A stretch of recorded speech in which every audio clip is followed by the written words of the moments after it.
Morning po guys, kumusta po kayo lahat dyan guys? Bali may ipakita lang ako sa inyo guys na halaman na pang indoor. So ang pag-uusapan natin ngayon guys yung kung paano tayo mag-alaga ng halaman sa indoor. Kung paano natin papagandahin yung mga halaman natin na indoor. Pag sinabing indoor guys, yung mga halaman na ipasok natin sa loob ng bahay, sa opisina o di kaya sa hotel o di kaya sa mga function hall. Pag sinabi namang outdoor, yun po yung mga halaman na itinanim natin sa labas ng bahay or ilinagay natin sa paso sa labas ng bahay. So, ito guys, ito po yung kapamilya ng bromeliad. Ayan o. Parang pinya siya pero variegated. So, wala siyang tinik. Kahit ipuin mo ng ganon, hindi ka matitinig. So, variegated to siya guys. Itong isa naman, kapamilya din niya, pero ito yung bulaklak niya. Ayan o.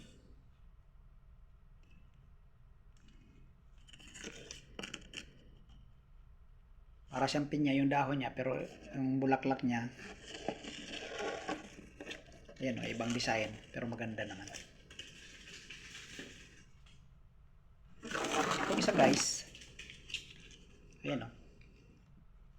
Mayroon din tong ganito, pero kulay yellow. Iba naman siya. Ayan o.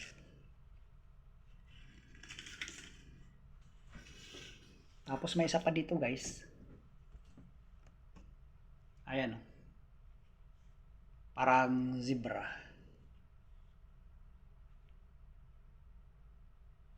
Maganda, di ba?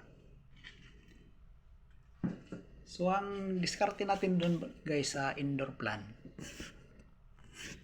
Kapag maunawaan talaga natin yung kagustuhan ng halaman. Ang gusto talaga ng halaman, yung nasa labas lang siya. Nasa yung temperatura sa labas, yun lang talaga ang gusto niya. Kasi parang yun lang din talaga ang design sa kanya nung paglikha sa Diyos ng mga halaman, nasa labas lang talaga ng bahay. Yung maano siya, makatikim siya ng hangin galing sa labas. Tapos kung maulanan naman sa kanya, mas lalong gumaganda siya pag nauulanan. Tapos naka din siya ng sunlight. Kahit nasa malilim lang siya, pero gusto pa rin niya yung makaano siya ng init ng araw. So dahil ang halaman guys, yan ang gusto niya talaga ng nasa labas lang siya. Pag ipasok mo sa loob ng bahay, sa opisina o di kaya sa hotel, mag-iba po yung environment, yung environment niya. So dahil hindi na siya hindi na para sinasalungatan natin yung kagustuhan niya, parang siya, yung pumapangit siya doon sa loob. So kapag kapag ang bahay mo may halaman doon sa loob, parang isipin mo na napakaganda yung bahay mo. Parang nasa ka high standard living. Kasi naman pag may halaman, maganda tingnan yung sa loob ng bahay, may design. At saka ang halaman din nagbibigay din yun ng oxygen nasa loob ng bahay. Kaya yung init ng bahay, kung marami kang halaman, nababawasan. So ngayon, paano ba natin maintinahon yung mga halaman natin doon sa loob ng bahay? Ang totoo talaga niyan guys, wala talagang forever na halaman na ilagay doon sa loob na tumatagal. Siguro, kung ang bahay mo open space yung wala kang kapitbahay na kadikit mo, yung bintana buksan mo lahat sa umaga, tapos isirado mo na lang siguro sa tanghali. So kung yung hangin galing doon sa labas pumapasok sa loob ng bahay, tumatagal yung halaman mo doon sa loob. Siguro mga 1 buwan o mahigit pa. Pero kung sabihin mo na aabot siya hanggang taon doon, mukhang imposible na yon. Maliban na lang kung doon sa sa nakakadikit siya doon sa malapit sa bintana, tapos yung bintana mo salamin, makapasok yung araw, makapasok yung hangin. may halaman din na tumatagal ng ganun.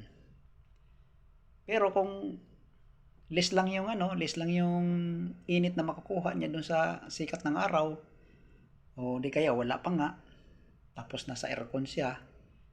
So, ano yan siya guys, yung magdamdam talaga ang halaman. Okay lang sa kanya kung yung aircon mo 24 hours, hindi pa patay-patay, pero kung papatay-patay, para siyang ano niyan guys, linalagnat, lalamig, iinit. So kahit ang tao, masama sa tao yun. So ngayon, paano ba natin alagaan yung indoor plants na makatipid ka?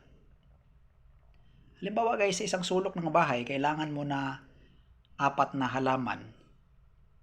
So ang kailangan natin gagawin dyan, dapat bumili tayo ng halaman na 12 piraso para doon sa 4 na corner. Bakit naman ganun? So kung ganun ang paraan natin guys, nakakatipid tayo. Ang gagawin natin dyan, magro-rotation tayo. Halimbawa, yung ang halaman mo na 4 na ilagay mo sa sulok dahil 12 sila. So nagkakaroon ka ngayon ng 3 batch. First batch, second batch, third batch. Ngayon, yung unang batch, pag-aralan mo kung ilang linggo siya doon sa loob. Halimbawa, kaya niya 2 linggo.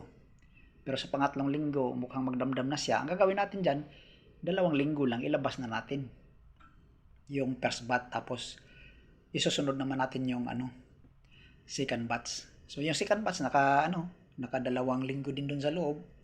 So, yung first batch, na natin doon sa labas.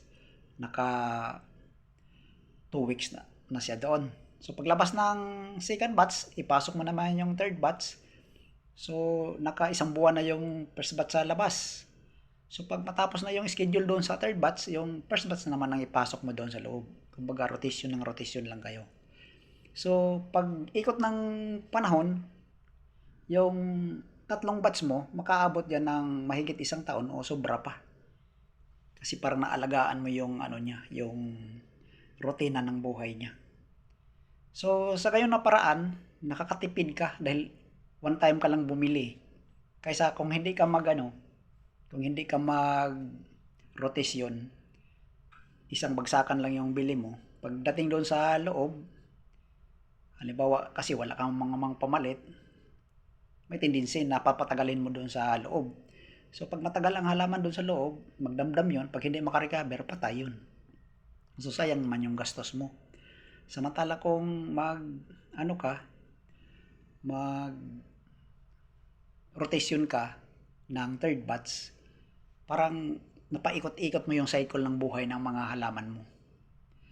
So kasi ang yan guys, yung sekreto din yan, halimbawa yung first batch, ilabas mo na, dapat ilagay mo muna siya sa lilim. Huwag mo siyang idrekta sa araw. Kasi masusunog din yun. Mamatay din yun. Ang halimbawa nun guys, kung bakit ilagay muna natin siya doon sa lilim, para sanayin natin yung temperatura niya. Kasi pag nandoon sa loob ng bahay, mababa ang temperatura nun. Pero pag ilabas mo, tapos mo doon sa initan, nabigla yung temperatura na nasanayan niya.